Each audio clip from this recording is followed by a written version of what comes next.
fandaharana iray vatsy iray aina. Fandaharana iray vatsy iray aina.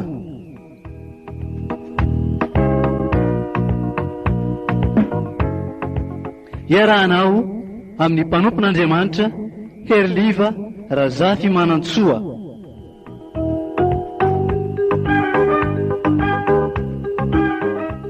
Isaky ny zoma amin'ny 4 ora sy fahefany ka hatramin'ny 5 ora sy fahefany eto amin'ny radio Vaovao Mahasoa.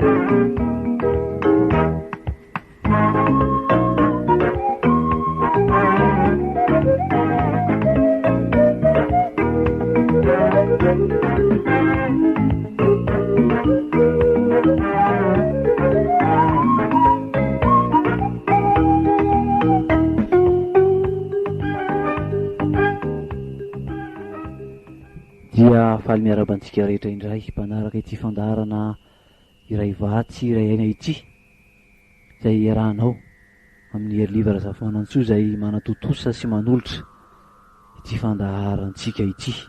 Dia mirary ny fahasoavan'ny Tompo ho aminao sy ny ankonanao indray, ary alohan'ny hanomboantsika izao fandaharana izao dia hivavaka isika. Andriamanitra misaotra anao izay ny amin'ny hanomezanao anay indray mbola tombonandro avelomana, hanomezanao izany tombonandro izany mba hahafahanay miasa ho anao. Misaotra anao izay fa raha tsy noho ny famindramponao dia efa lany ritra izahay. Dia maniry izay Tompo mangataka aminao ny tsy hafozanao anay, indrindra amin'izao tany feno ady amin'ny fanahy ratsy ainanay amin'ity fahavelomana ity izao. Dia ianao no hanohana anay, ianao no hanolotsaina anay amin'izay rehetra tianao ahatongavanay. Hanampy anay ianao mba tsy ho resiny izany fitaka ataon'ny Satana izany izay. Raha hanomboka ny fandaharana izay dia mangataka tolotsaina avy aminao, ny fanahinao ombanay, ny fanahinao hitaridalana anay. Dia manindrindra izay raha hanao izao fandaharana izao dia samy andray izay avy aminao indray, azo izay hoentinay miaina eo amin'ny fiainanay izany, amin'ny anaranao Jesosy Tomponay, amen. Hira iray endrika sarika tsoahanao amin'ny hira FFPM izay ao amin'ny tahirikirany obio, etsika hanokafana ny fotoana sady arabananao ihany koa hiderahantsika an'Andriamanitra.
Nandata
mbola iresaka ihany amin'ny fitezana isika ny amin'ity androany ity, ary mbola toizantsika ny amin'ny firesahana ny fomba entina isintonana na isariana ny ankizy, ny sain'ny ankizy hanova ny fihetsika na ny fitondrantenany izay manahirana manelingelina antsika ray aman-dreny.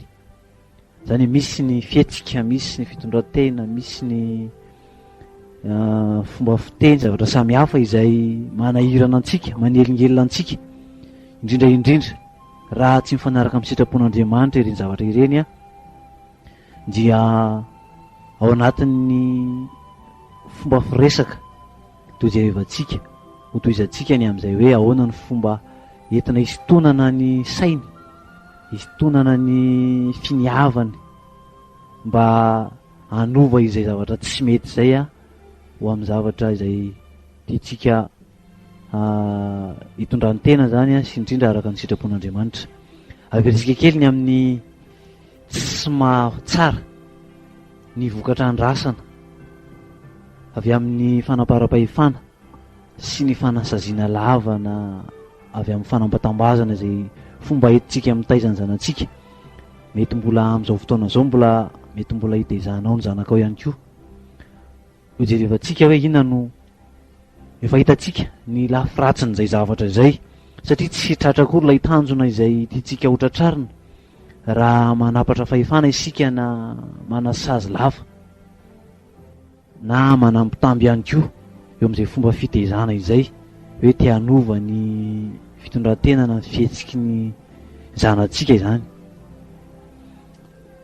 izay mahatonga ny ankizy anaiky eo imaso nefa rehefa tsy eo masontsika izy satria tsy resy lahatra ny amin'izay zavatra tiantsika hitondran'ny tena izay dia lasa tsy toetra miainga avy ao anatiny lay fanatanterahana ilay zavatra izay tiantsika, fa lasa eo ivelany fotsiny ihany ary rehefa tsy eo masontsika intsony ny zanantsika dia toetra hafa tsy ampozintsika no ataony na mamerina indray lay zavatra efa nananarana na lay zavatra efa namaizana. Zay no lafiratsin'le hoe famaizana sy ny fanaparana ny fahefana, famaizana lava na ny fanaparana fahefana atao amin'ny zanaka izany.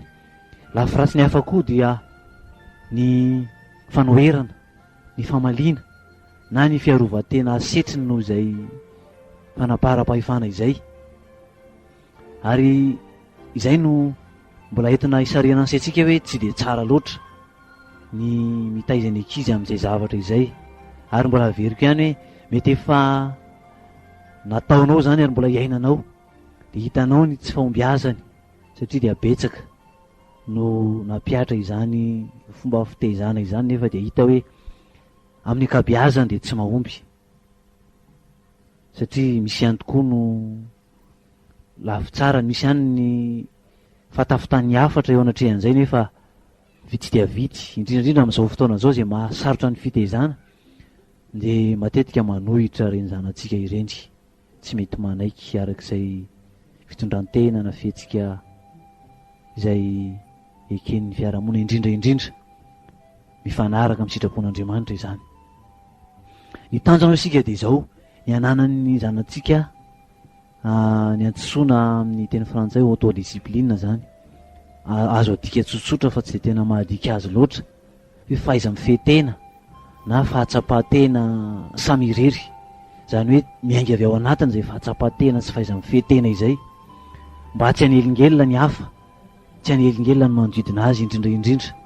Hoy isika averina ihany hoe mba tsy hanohitohina ny fifandraisan'ny zanantsika amin'Andriamanitra izany, tsy noho ny tahotra fa noho ny fahatsapana avy ao anaty, fa mahatsara sy mahasoa azy izany fahaiza mifehtena izany, izany fahatsapatena samy irery izany, mba handeha araka ny sitrapon'Andriamanitra, indrindra ayan-katoa ny ray aman-dreny izany.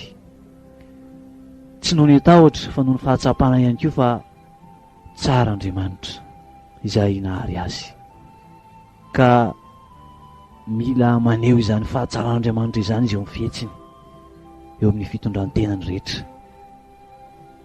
Fototra lehibe tsy azo adinoiny reto, averintsika indray, mampahafantatra ny zanantsika an'Andriamanitra amin'ny fomba rehetra, mampianatra azy, ary miaina ihany koa zavatra ampianarintsika azy, miaina zavatra lazaintsika, mba ahafahany makatahaka izay fiainantsika izay, fomba fitondrantsika tena izay.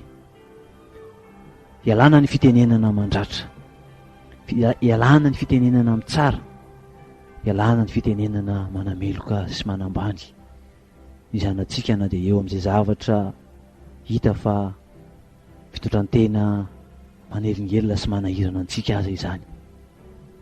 Ary ialana ao anatin'izany fitenenana mandratra izany, le fitenenana manameloka hoe ianao tsy mety ny ataonao, zao ve no mba ataonao, ianao ve tsy mieritreritra, izay le fomba fiteny ianao zay, lay mitsara sy mandratra ary manameloka.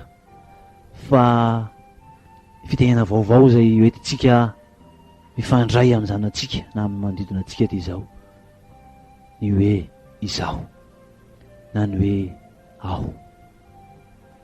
Ao anatin'izay hoe izaho, fanasongadina ny izaho sy ny aho zay, dia ny olantsika na ny fiatraikan'izay fitorantena ny hafa manahirana antsika izay, izay no asongadina rehefa miresaka amin'ilay olona na ilay zanantsika mitondra izany fatafitohinana na fitondrantena manahirana izany. Ohatra efa niraisitsika ary mbola averintsika indray hoe raha mody alina lava ny zanakao, dia raha avy dia ivatravatra isika hiteny ny anasongadina ny ianao dia tsy dia hisy vokany loatra eo amin'izay, fa mety mbola ho averiny indray zay fodiana alina izay amin'ny fotoana manaraka, fa asongadina ilay hoe afatra ianao, iafatra hoe izaho. Ohatra ny amin'izay dia azontsika ambara hoe tena nitaitaina be mihitsy aho, nitaitaina be mihitsy ahanakany amin'ity fahataranao alina loatra ity, na hoe tena mijaly be mihitsy ny andry anao, efa diso alina loatra. Na iarovantsika ny amin'izay mbola fodiana alina manaraka izay dia hoe faly be mihitsy aho, ary ho afaka ny teboteboko raha mba mampilazy ianao amin'izay ho alehanao, raha tsy maintsy misy alehanao aoriana ny firavana ny amin'ny manaraka izany. Anatin'izay dia asongadina hatrany hatrany ilay fiatraikany, ilay fiatraikan'izay fihetsika na fitondrantena zanantsika izay manahirana antsika, fiatraikan'izay eo amin'ny fiainantsika ray aman-dreny zany, mba tsy handratrana azy. Satria ny tanjotsika dia izao ihany hoe ny ahatonga azy handray fanapahan-kevitra hiala amin'izay fitondrantena tsy mety izay, fa tsy ny hanambany azy na hitsara azy na hanameloka azy. Ekena fa mety ho afa-po isika eo amin'izay fitenena mafy sy fanasongadinana ny tsy mety ataon'izay, mety ho afa-po isika satria maivamaivana fa lasa ny zavatra nanahirana antsika, fa ny lozady izao tsy tafitany amin'ny akory an'izay, ary mino fa efa nataonao foana zany, fa mety mbola tsy mandaitra ny amin'ny zavatra samy hafa ny amin'ny fitondran-tena samihafa izay hitanao fa manahirana nataony zanakao. Dia hoe aminay mahinaram-bahandramana, mahinaran-dramana indray dia fomba fijery vaovao izay notoniandreo mpandinika fa misy fiantraikany lehibe ao amin'ny fifandraisana amin'ny zanaka na ny fifandraisana amin'ny olo-kafa ihany koa zany. Ary na izy ara dia azo an'izay fomba fiteninao zay dia ho takany hoe tsy maniry azy ianao fa tsapany hoe manahirana ny hafa ny fihetsina ny fitondran-tenany ka fanapahakevitra izy mba hanova izany. Dia sika hanaraka ty hira iray ity iarahana amin'ny eselikafa fihavanana sy asa. Tojo mifankahazo sainan'ny olombelona eto tany, manomboka ratsiratsy fiainana dalàna tsy saotry izany. Matya tena mampalahelo tokoa, tena mampitomany fa mifanao andolo koa ny sarabazana neto tany. Ahoireko mivady sampiary de efa miady, raha tsisy ny vola de tena angano. Rakisidina ramato ranga maminavako, mikrotana lava tokantrano. Tsy fampiarava ho ianao ireto hianakavo, tamiady mivatotry izao mifanensiky mpamosavy. Adra samy titena loatra ireo kely divanilay fanana, tokatry saniny efa jereo faravany fihavana. Hidrantony zany tsy fandraisan'ireo mpianaka, miray aman-dreny tsiratsirany. Mikolaza efa tsy ho araka, izy loatra mampiaraka, ny mody alina ihany mambahany. Miaina toy zany koa ianao taty, manafatra ho anao Jesosy any. Zao fotoana fihavanana ye, fotoana fanaovana asa be dia be, manetry tena sy mampiafery anao. Miavanaka tiavy ny fahavananao, mamelara-panao ololoko satria Jesosy mipiatsarambenatsy. Niasa atanao ety atambe valy aminao avetrany.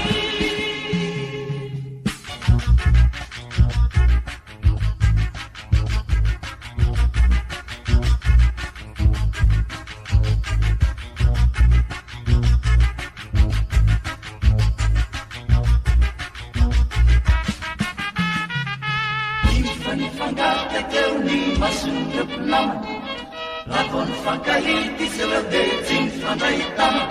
Satria namoaka akanjo vaovao ramatokely Josefiny, nanjaritsara biky ny sakany aliny sakiliny.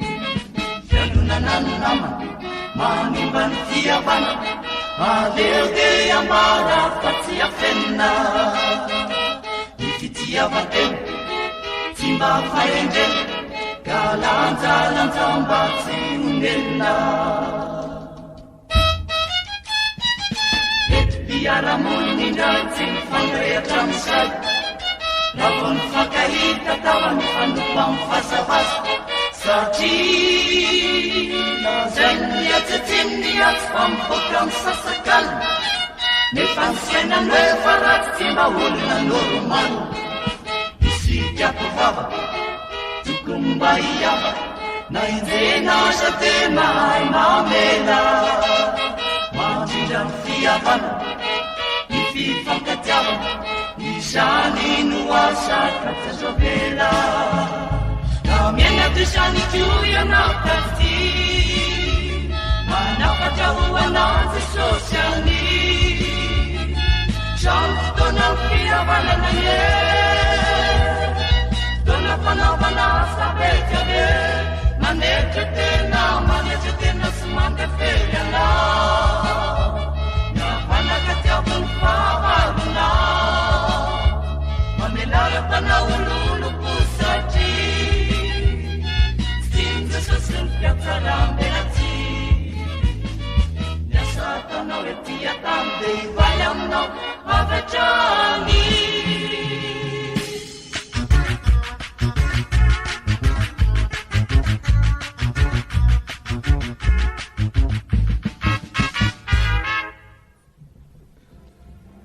isaorantsika ny aselikafa mitondra izay hira fiavaozana sy asa izay fihavanana sy asa milaza ady zay milaza tsy fifankahazahoana kanefa resakitsika koa dia ao anatin'izay ihany satria ny fifandraisana amin'ny zanaka indrindra rehefa manomboka eo amin'ny 1 fahatelo taona izy dia manahirana satria efa manomboka mivelatra ny fomba fijeriny ary mahita ireo namana ihany koa izy izay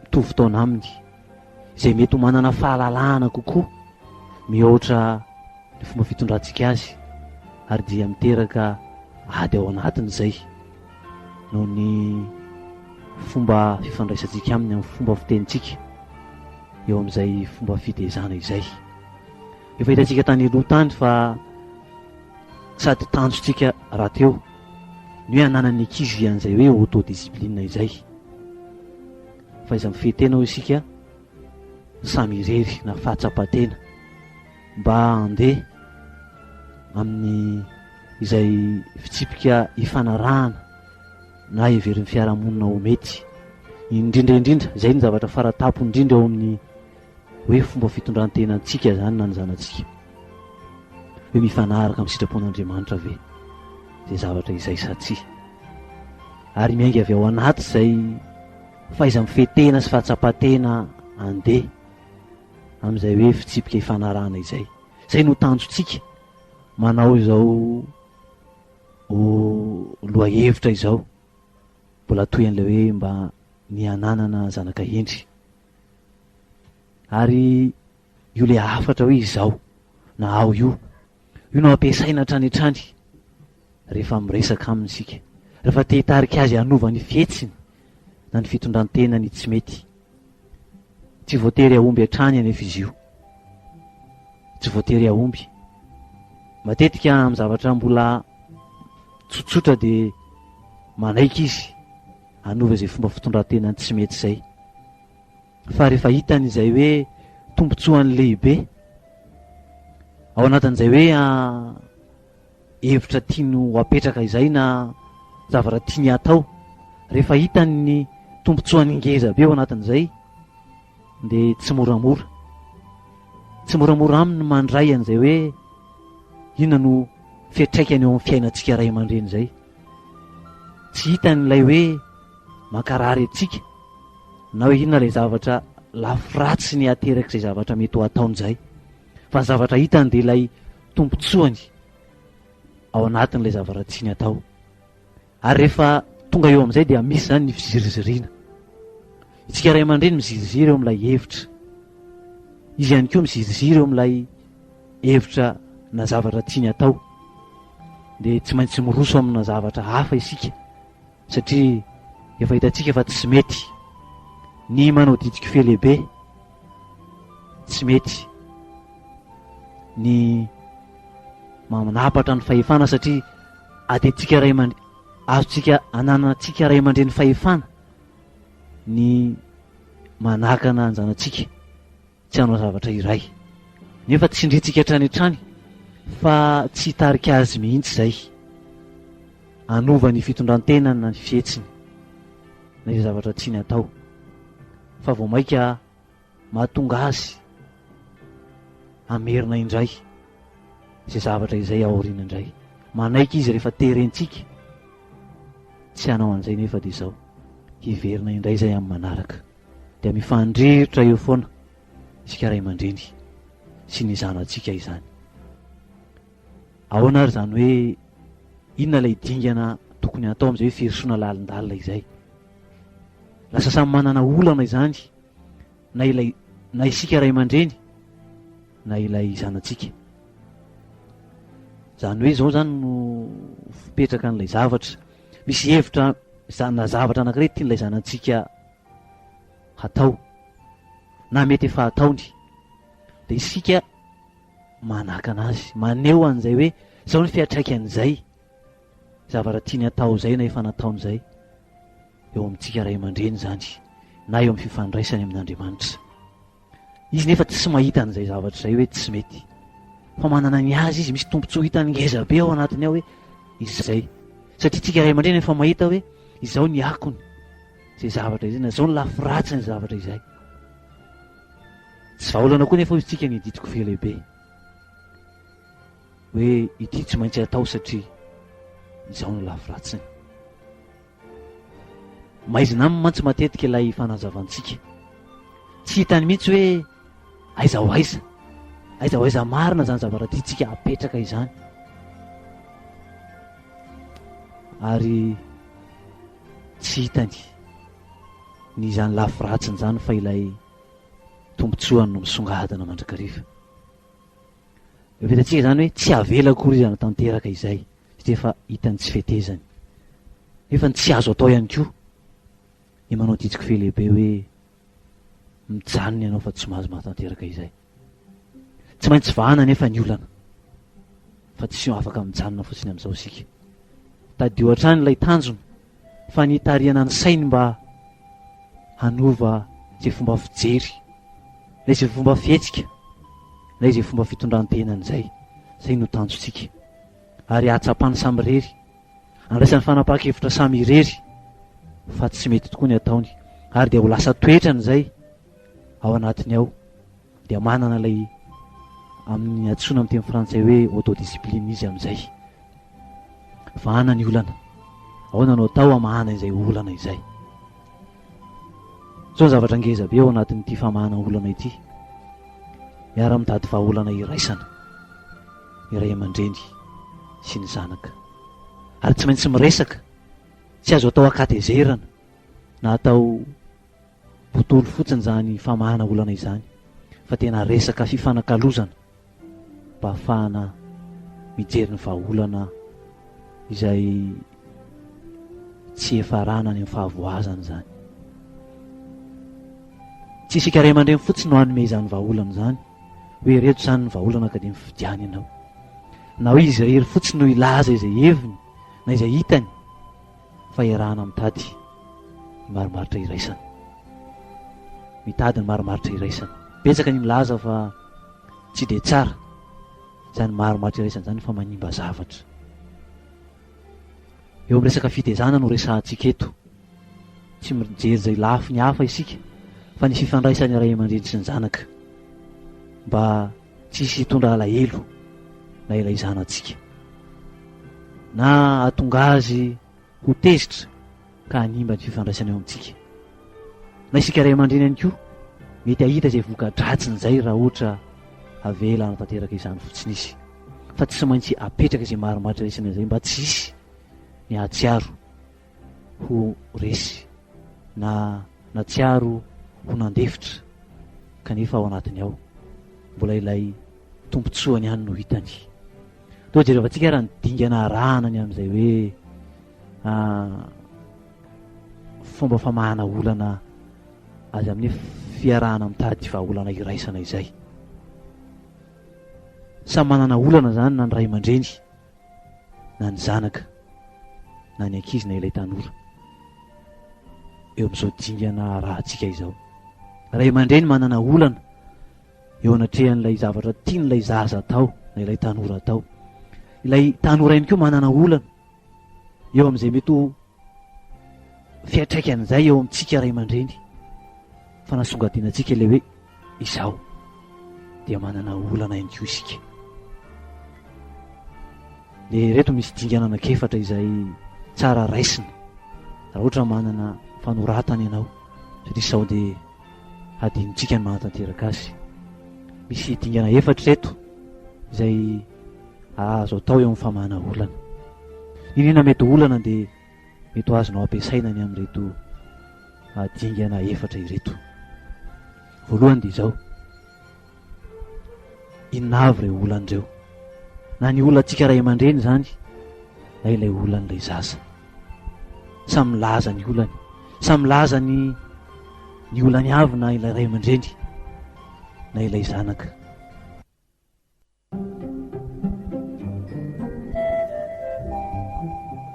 zay zany no dingana voalohany.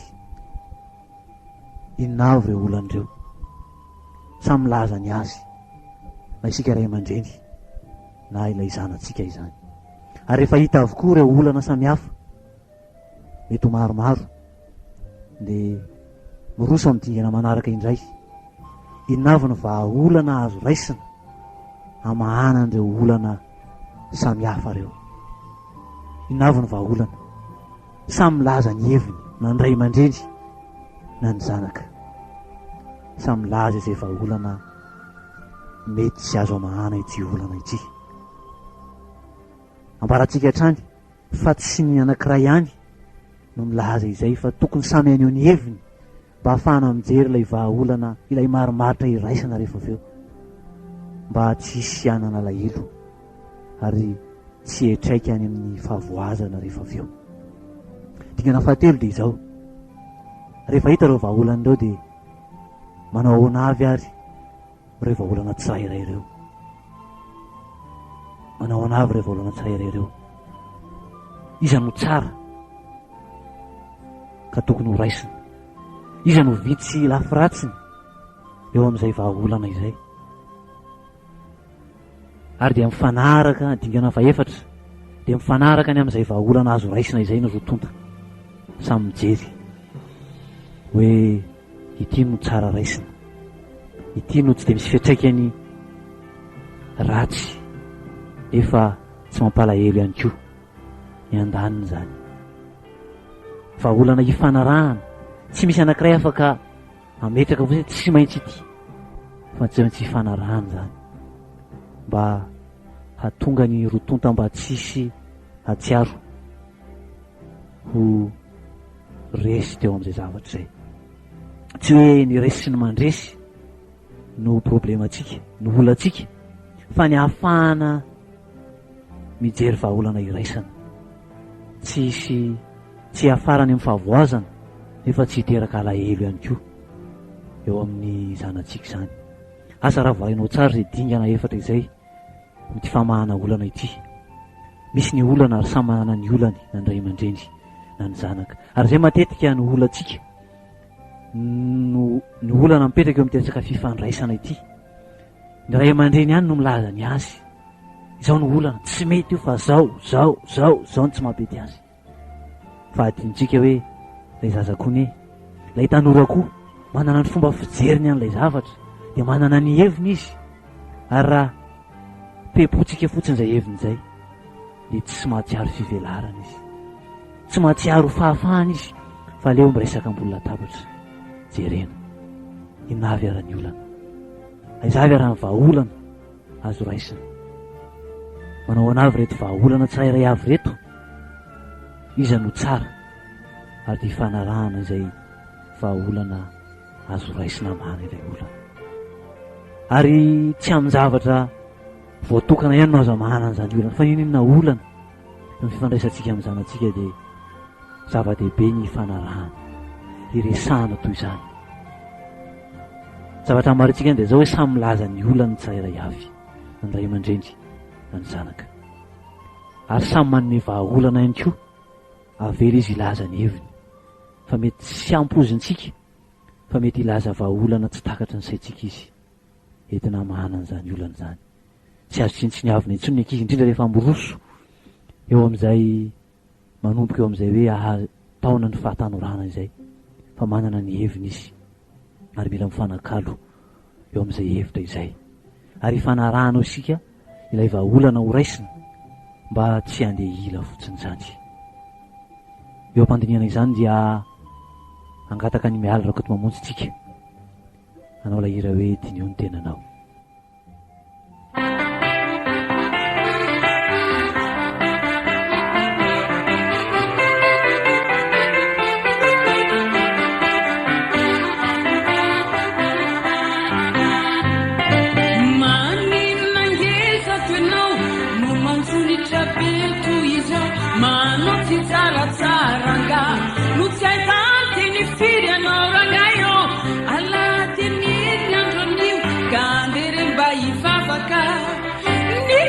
Kivi so fadi fani ala jandu susimya baka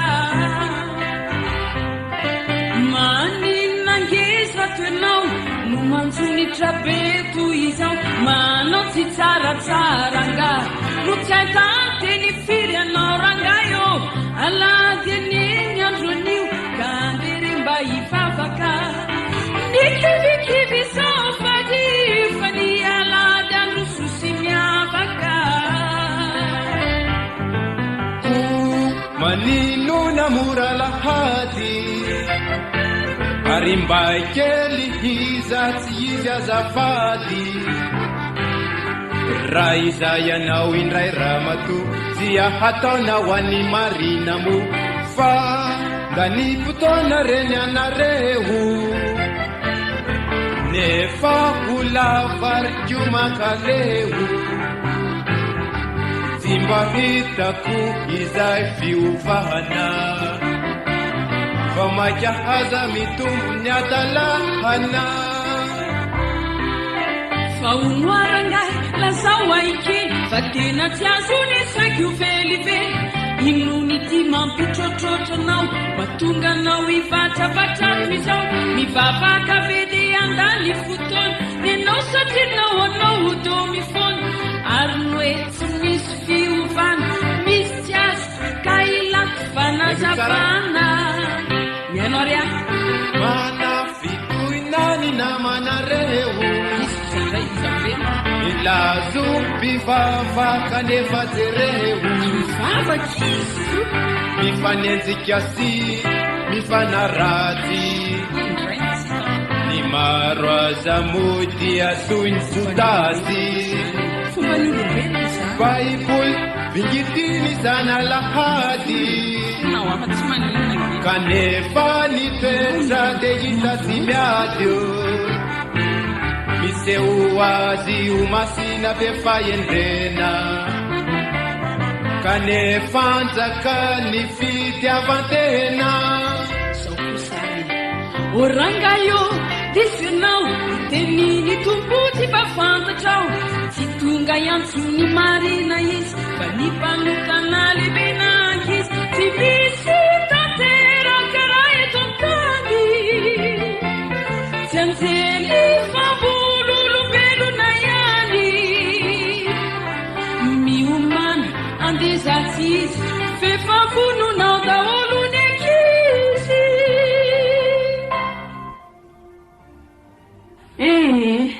de tsy hitako mihitsy zay anaovana anao ty rangaka la ny aika zay fanenjehana sy fanaratsian'olona ve tsy hidirana am-piangonana andriamanitra ny vavahana fa tsy olombelona ny olona kely teny foany reto zao izy roa kely efa avyniatratsiko lehilahy tsy menatra nyreto zazy reto kory ve anao reo ara zazakely reo malala miditra am-piangonana tata andamitsamo ivavaka fa zay angefa avynianatresako lalaty njainy ianao lesona tany am-piangonana angezy tata tsy tonga iantso marina hony jesosy fa mifanotany bebaka zay marina mihitsy zany tonga dia andana fa za ohatra mbola kamokanoka zay mihitsy le fahavoazana ka andeha zay teny mianaka rehefa tsy andeha anao fa nylakilosy mpiangonana ary zany efa maneno ndao tata ndao raha fa tapa-kevitra ihany any ty ka ndao ary zay ahay hitako izao ny lalantsara ka izorako azoko izao ny famonjena ka hotanako mafy vononao an'olo tena sy anoko ka ny foko te atolotro ny tompo hitako izao ny lalantsara ka izorako azoko izao ny famonjena ka hotanako mafy vononao an'olo tena sy anoko ka ny foko te atolotro ny tompo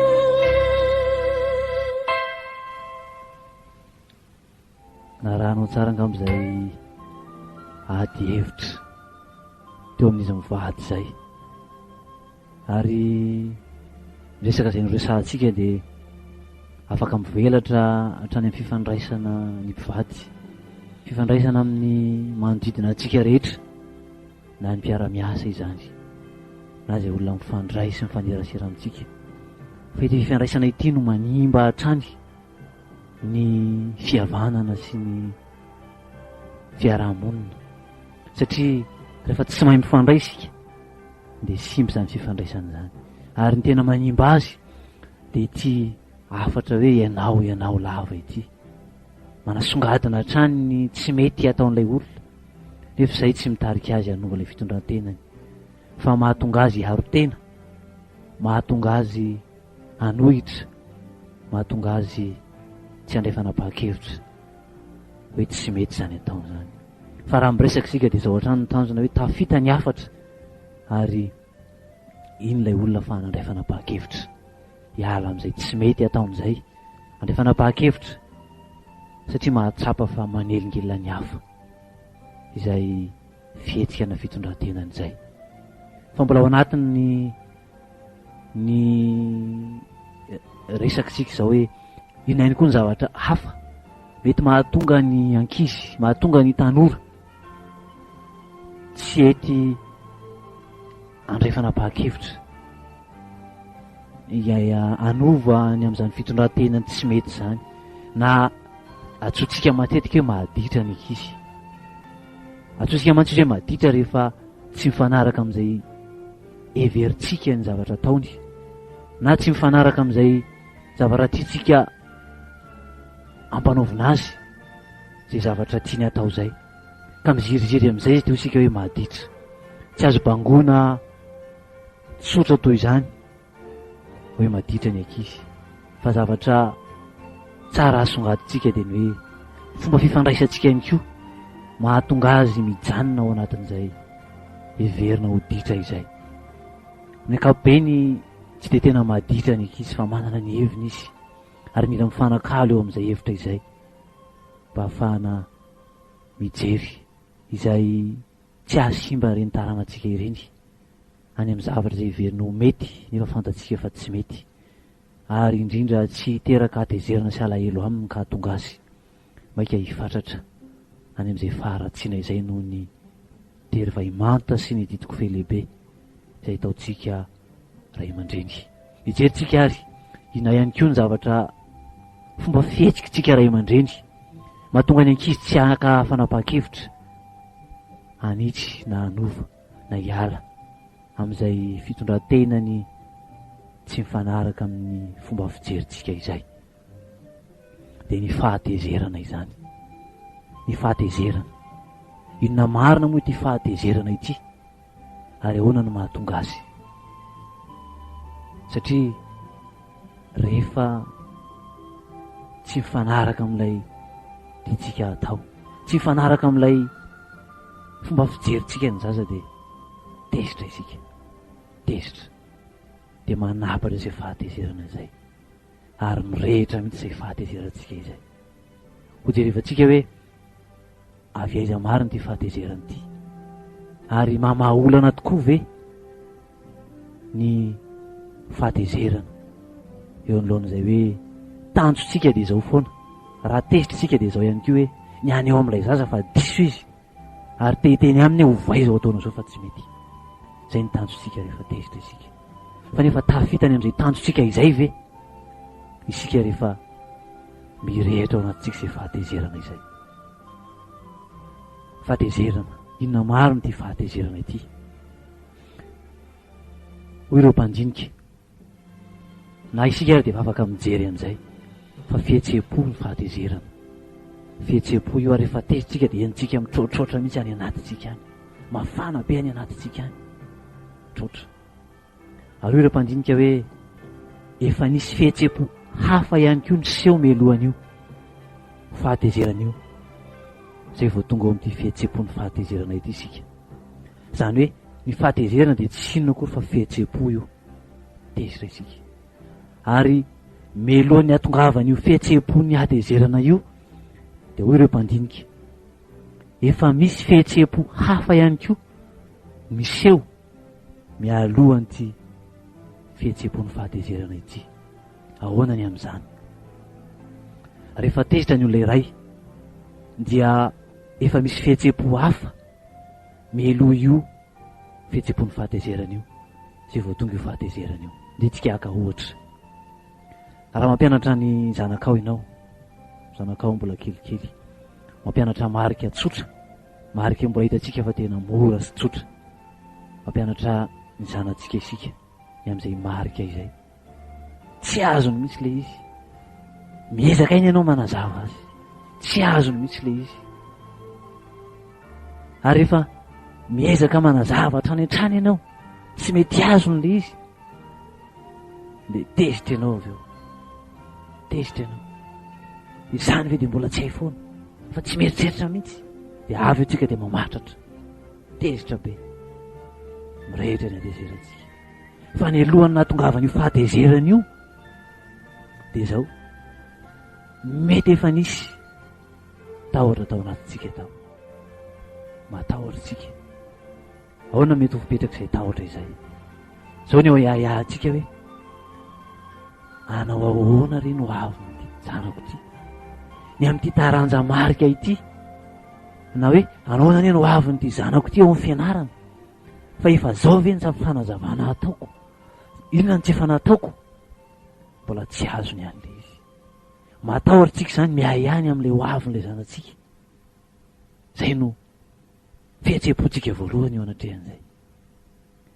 Ary tonga ilay fihetseham-po faharoa de ny fahatezerana avy eo, de mirehitra ilay fahatezerantsika, de mitroatra amin'izay tsika, mamatrapatratra, tsy mieritreritra ianao, zany ve de tsy hainao, sy ny sisa sy ny sisa. De hitanao amin'izany fa ilay fomba fiteny amin'ilay ianao de aingana mihitsy ny vavantsika miteny an'io. Io ilay ianao manameloka, ilay ianao mitsara, ilay afatra hoe ianao izay manambany, manao tsinitsino ny hafa izany. Io ilay elantsika, io ilay ianao lava io, fa io ilay mitsara ny hafa, mahatonga azy anamelo tena, mahatonga azy tsy te hiezaka itsony, mahatonga azy hevitena ho tsinitsinona, na mahatonga azy hitroatra sy hanohitra eo amin'izay fitsaratsarana azy zay. Zay ilay ataontsika hoe fihetseham-po voalohany. Eto zany ilay fihetseham-po voalohany de ilay tahotra mialoha ilay fahatezerana izany. Ohatra hafa ihany koa, ny zanakao tsy mety mianatra, tsy mahatsiaro tenany amin'izany fianarana zany, tsy mety eritrany zany hoe amerindesona izany. Mety misy ara-namany eo mahakazy de lasa mandeha any amin'izay alehany rehetra any. Ianao mety tsy ao, tonga ianao mety tsy ao izy, tezitra ianao. Fa milohan'izay fahatezeranao zao, milohan'izay fahatezeranao zay, de efa matahotra ianao hoe tsy ho afa-panadina n'ity zazy ty, na hoe tsy hifindra kilasy ty zazy ty. Izay aloha ilay fihetseham-po tonga ao anatinao voalohany. Matahotra ianao, matahotra ny amin'izay ho avy ny zanakao zay. Izay ilay fihetseham-po voalohany, zay vao tonga ilay fahatezerana. Zany hoe eo amin'ny fahatezerana zany de misy hatrany ny fihetseham-po voalohany izay tonga ao anatintsika, mialoha ny fihetseham-po ny hatezerana zany. Ary ilaina ny mamantatra an'io mba ahafahantsika mijery ny vahaolana. Fa raha variana fotsiny amin'izay fahatezerana zay sika de tsy mahavaolana zay, tsy mahavaolana zay, satria ao anatin'izay fahatezerana zay de aviavy isika, satria tezitra, tendrom-po tsy mba namana ho ny malagasy, tezitra sika de vatravatra, de tsy ho tafita ilay afatra tezika ao ampitaina. De ilaina ny mamantatra an'izay, zany hoe rehefa tezitra sika de mila tazona aloha zay hatezerana zay, tsy avela hitroatra zay na omena lalana izy andeha. Fa ny zavatra iazakazana de hoe inona moa ny tena olako eo anoloan'ity fitondrantenan'ity zanako ty, na ity fihetsika ty zanako ty, inona moa ny olako, zay mila fantarina zay. Fa raha hanapatra ny hatezerana sika de tsy misy vahaolana eo. Ary zao no teny Tompo any amin'ny Romanina 12:20, andiny fa 20 teny efa haitsika. Romanina toko fa 12, andiny fa 20 fakitsika mianaran'ny tompo. Ry malala, aza mamaly ratsy fa omeo lalana ny fahatezerana. Fa voasoratra hoe ahy ny famaliana, izao no amaly ho Jehovah. Omeo lalana ny fahatezerana, tsy azo tazonina io fa avela eo andeha. Avela eo andeha ihany fa lay tazonina dia hoe mamantatra lay hoe inona ilay fihetseham-poko voalohany. Inona ilay fihetseham-poko voalohany. Ary izay vao niroso amin'izay hoe fahatezerana zay. Fa raha tsy haitsika ny mamantatra hatrany an'izay fihetseham-po ny alohan'ny fahatezerana zay, dia tsy ho vavahantsika ny olana. Jerevantsika ny vokatr'ilay fahatezerana aloha. Inona ny vokatr'ilay fahatezerana raha ohatra tsika ka tezitra? Tezitritsika. Inona ny vokatra eo amin'ilay zaza? Vokatra eo amin'ilay tanora? Vokatra eo amin'ilay zanatsika? Rehefa tezitritsika dia zao matahotra izy. Matahotra izy. Zay aloha ny fihetseham-pony voalohany, matahotra izy. Satria tsika ray aman-dreny, tsika manana fahefana amin'ny zanaka. Nomen'Andriamanitra izany fahefana izany sika. Ary rehefa anatin'ny hatezerana sika miteny azy dia zao matahotra izy. Ary rehefa miteny mandratra sy mivazavazy sika, manome tsiny azy dia zao manambany teny izy, mahatsiaro tsinitsininy izy. Fa nefa ao anatin'izay dia zao tsy henony intsony izay lazaintsika, fa lay tahotra ny ngeza be ao anatiny. Fa rehefa tezitra izay, mahavita zavatra tsy ampozina, mahavita zavatra tsy ampozina, mahateny zavatra tsy ampozina, satria tsy voalanjalanja intsony izany ao anatin'ny hatezerana. Misy aza maharatra ny zanany mafy ao anatin'izay hatezerana izay. Satria rehefa tonga izay dia tsy tompony tena isika fa hoentin'ilay fihetseham-pony hatezerana izay. Zay ny akony eo amin'ilay zaza. Ary ngezabe amin'izay dia zao hoe tsy henony akory izay lazaintsika, tsy henony, satria tahotra ny ngezabe ao anatiny. Ary mivoakan'izay eo amintsika, misy lafiratsiny koa izay hatezerana izay eo amintsika, ny ary fantatsika izany. Lafiratsiny, dobodoboka be io fonao io, dobodoboka io, mivoaramena ianao satria tezitra ianao, mikorotana ny fikorianany ranao, mety hiakatra be izany, mety hidina be ny tosidranao, mavesatra be ao anatinao ao, lasa ratsy be koa ny tarehinao anatin'izay, fandrirotra ianao. Ary ratsy io, resaka tosidra io anatin'izay hatezerana izay.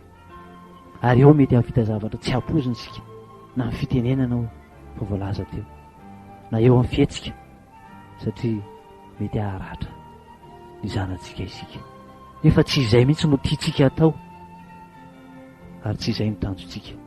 Tratra ve ny tanjona raha maneho an'izany hatezerana izany sika?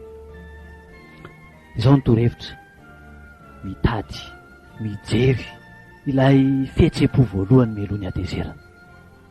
Fo ny teny amin'ny Jakoba 2:20, Jakoba 2:20, fa ny fahatezeran'ny olona tsy ahefan'izay marina eo imason'Andriamanitra, fa ny fahatezeran'ny olona tsy ahefany izay marina eo anatrehan'Andriamanitra. Inona ny tokony atao zany? Inona zany no tokony atao? Fandraisantsika teo fa fihetseham-po izy io, ary fihetseham-po mitranga faharoa, fa efa misy ilay fihetseham-po hafa teo alohany. Ka rehefa manome lalana ilay fahatezerana tsika andeha, tsy mihazona azy, dia dingana faharoa dia mamantatra ny hoe inona marina moa no mitranga, inona marina moa no voatohitohina eo amin'ny fihetsika na fitondrantenan'ny zanako io, inona no zavatra voatohitohina amin'io zavatra ataony io. Fatarina izay. Fahatelo dia hoe inona ny fihetseham-poko voalohany teo anatrehan'izay, ka nanjary ny afara tamin'ny fipotran'ny fihetseham-po faharoa dia ny fahatezerana. ke ilay zavatra nitrangana tonga ny fihetseham-po voalohany io ny hoe zahako horesahana sy hitadiavako vahaolana iarahana nidinika amin'ilay zaza. Inona ny fiatraikan'izay eo aminao amin'izay fihetsina zavatra natao amin'izay? Inona ny fiatraikan'izay teo aminao? Fahatezerana manko eo ambonin'izay dia tsy ahefana izay marina io mason'Andriamanitra isika. Misy ny olana, rehefa misy ny olana zany dia miezaka indray mamahany izay olana izay isika. Fa raha vao anatina fahatezerana isika miresaka, tsy zavatra mandeha eo, tsy zavatra hoeno ilay zaza eo. Rehefa hitantsika hoe inona lay zavatra mitranga marina, inona marina no voatoetoana ao anatin'izay, dia inona ilay fihetseham-poko, dia izay no resahana amin'indray. Miverina any amin'ilay famahana olana teo tsika, resaho amin'indray voka-dratsin'ilay fihetsika ataony na ilay fitondran-tena ataony. Mety tsy ho azo n'ilay izy fa mila hazavaina aminy.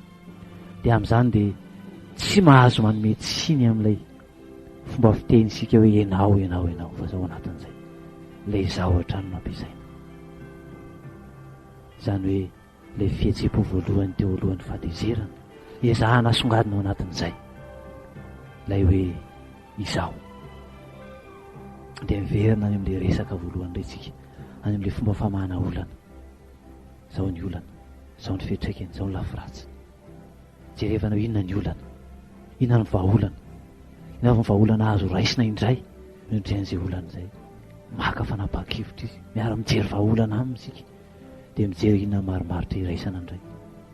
Fa rehefa tsy mety miova amin'ny resaka voalohany izy, amin'izay fomba fanehoantsika ny voka-dratsiny eo amin'ny fiainantsika izay, tsika ray aman-dreny izay, indraindray eo dia vao mivaha ny olana. Fa indraindray rehefa tsy mivaha dia tsy maintsy miroso amin'ilay fahamahana olana, mijery ny marimaritra iraisantsika, mba tsisy faty antoka nefa tsy efara any amin'ny fahasimbana ihany koa na fahavoazana izay zavatra tiany atao izay. Izay indray no azo aroso taminao dia amin'ity androany ity. Betsaka ny zavatra mbola azontsika resahana, mety mahitikitika anao betsaka ihany koa izany zavatra resahako aminao izany, fa ny tompo any hanazava aminao izay dingana tokony ataonao, fa tsy moramora. Izany hoe tsy bedibedy, tsy moramora, izany hoe ame lalana ny fahatezerana izany eo anolohan'ny zavatra mety ho tena mampalahelo ary veo mahatezitra.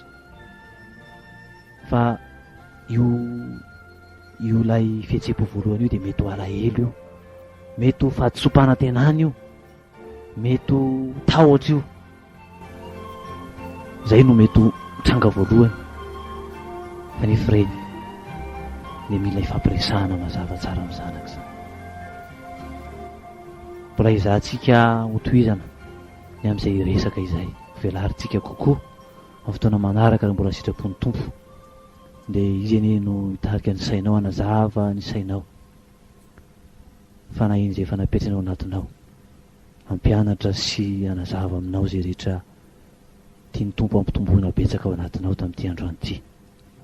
Dia maniry indrindra fifandraisana mahafinaritra, fifandraisana anjakan'ny fifaliana, anjakan'ny fifandeferana, anjakan'ny fifanajana ao anatin'ny tokantranonao, ho anao sy ny zanakao, ho anao sy ny vadinao, ho anao sy rehetra mifanirasira aminao indray ao anatin'izay resakitsika izay. Dia ny tompo aneo aminao ary hanazava ny sainao hivavaka isika. Tompo misaotra anao izay ny amin'ity androany ity indray, misaotra anao tamin'izay rehetra noresahana iteto, mangataka izay tompo hoe izay rehetra ankasitrahanao dia ampitombo be dehibe ao anatinay. Dia anao no ampianatra anay tsirairay avy indrindra amin'izao fahasahirana ny iray aman-dreny, ny amin'ny ditra ny zanakay, ny amin'ny fahasiarana anay mifandray amin'ny zanakay. Dia ianao ne no hanazava ny sainay ny amin'izay rehetra nampianarina teto hoe inona marina no sitraponao. Dia mba ho fifandraisana mahafinaritra ne no fifandraisan'ny zanak'Andriamanitra rehetra, fifandraisana iray aman-dreny amin'ny zanakay izany. Dia rainy ianao mpamonjy, saotra indrindra tompo, amin'ny anaran'i Jesosy Kristy tomponay.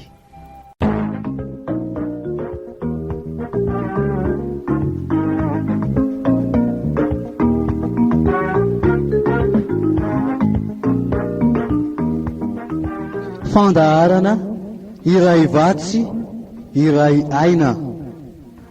Fandaharana iray vatsy iray aina.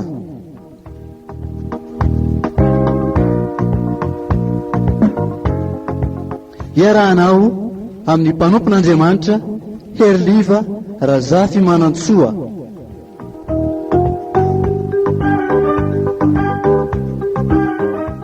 Isaky ny zoma amin'ny 4 ora sy fahefany ka hatramin'ny 5 ora sy fahefany eto amin'ny radio Vaovao Mahasoa.